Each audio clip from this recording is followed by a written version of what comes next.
एक न्यूज खूप व्हायरल होते. ऍक्टर रामपाल यादव यांची. त्यांनी 5 करोडचं लोन एका बिझनेसमॅन कडनं घेतलं होतं मूवीज बनवण्यासाठी. अनफॉर्च्युनेटली ती मूवी फ्लॉप झाली.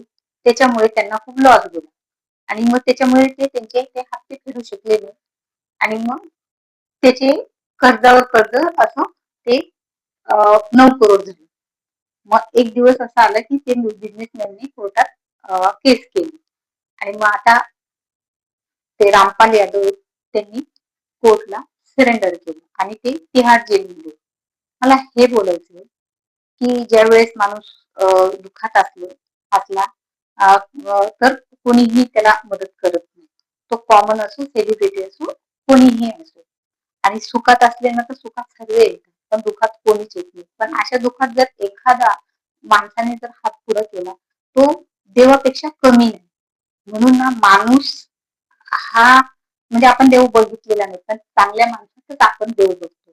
तसा सर्वांना हसवणारा हा ऍक्टर, कॉमेडियन तर आज खूप दुःखात आहे. तर माणसाचं जीवनच असं की सुखात सर्व असतात, दुःखात कोणीही कोणाचं